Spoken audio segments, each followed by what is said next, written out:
Chapter 14, A Broader View. In carrying forward the Lord's work at home and abroad, those in positions of responsibility must plan wisely, so as to make the best possible use of men and of means. The burden of sustaining the work in many of the foreign fields must be largely borne by our conferences in the homeland. These conferences should have means with which to assist in opening new fields where the testing truths of the third angel's message have never yet penetrated. Within the past few years, doors have been thrown open as if by magic, and men and women are needed to enter these doors and begin earnest work for the salvation of souls. Our educational institutions can do much toward meeting the demand for trained workers for these mission fields. Wise plans should be laid to strengthen the work done in our training centers. Study should be given to the best methods for fitting consecrated young men and young women to bear responsibility and to win souls for Christ. They should be taught how to meet the people and how to present the third angel's message in an attractive manner. And in the management of financial matters, they should be taught lessons that will help them when they are sent to isolated fields where they must suffer many privations and practice the strictest economy. The Lord has instituted a plan whereby many of the students in our schools can learn practical lessons needful to success in afterlife. He has given them the privilege of handling precious books that have been dedicated for the advancement of our educational and sanitarium work. In the very handling of these books, the youth will meet with many experiences that will teach them how to cope with problems that await them in the regions beyond. During their school life, as they canvass for these books, many will learn how to approach people courteously and how to exercise tact in conversing with them on different points of present truth. And as they meet with a degree of success financially, some will learn lessons of thrift and economy, which will be of great advantage to them when they are sent out as missionaries. The students who take up the work of selling Christ's object lessons and ministry of healing will need to study the book they expect to sell. As they familiarize their minds with the subject matter of the book in hand and endeavor to practice its teachings, they will develop in knowledge and spiritual power. The messages in these books contain the light that God has revealed to me to give to the world. The teachers in our schools should encourage the students to make a careful study of every chapter. They should teach these truths to their students and seek to inspire the youth with a love for the precious thoughts the Lord has entrusted to us to communicate to the world. Thus, the preparation for handling these books and the daily experiences gained while bringing them to the attention of the people will prove an invaluable schooling to those who take part in this line of effort. Under the blessing of God, the youth will obtain a fitting up for service in the Lord's vineyard. There is a special work to be done for our young people by those bearing responsibility in local churches throughout the conferences. When the church officers see promising youth who are desirous of fitting themselves for usefulness in the Lord's service, but whose parents are unable to send them to school, they have a duty to perform in studying how to give help and encouragement. They should take counsel with parents and youth and unite in planning wisely. Some youth may be best fitted to engage in home missionary work. There is a wide field of usefulness in the distribution of our literature and in bringing the third angel's message to the attention of friends and neighbors. Other youth should be encouraged to enter the canvassing work to sell our larger books. Some may have qualifications that would make them valuable helpers in our institutions.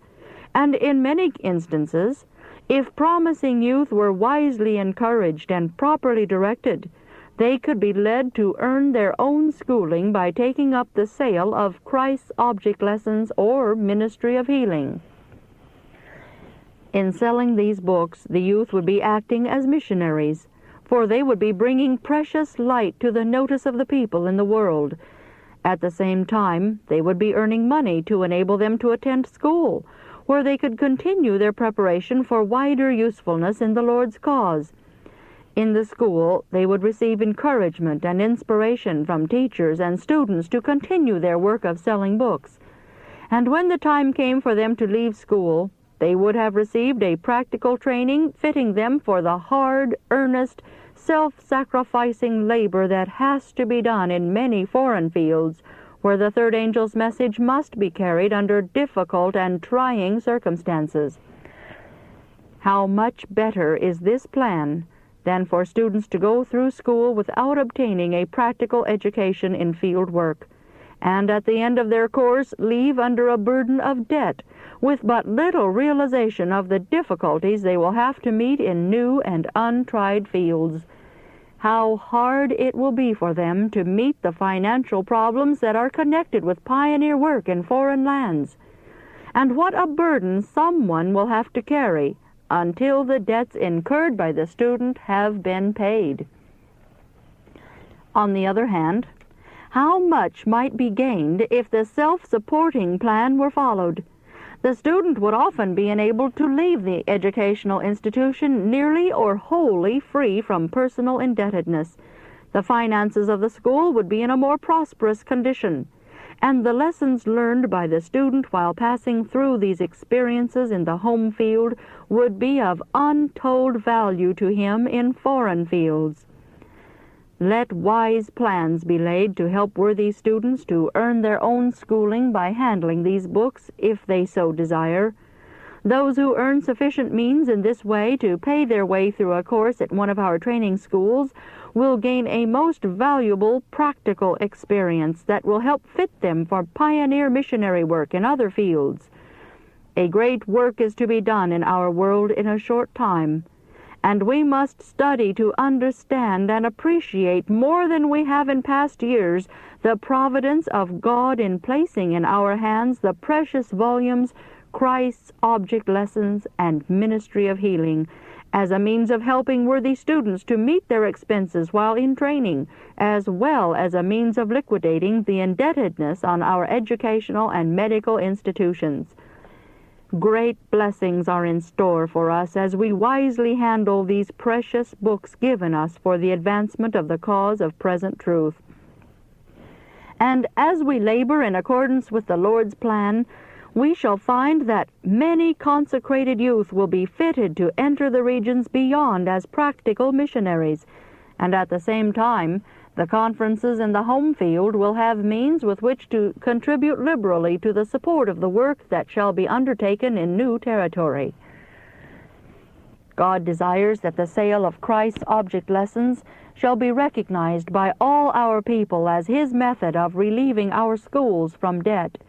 It is because this plan has been neglected that we now feel so keenly our lack of means for the advancing work.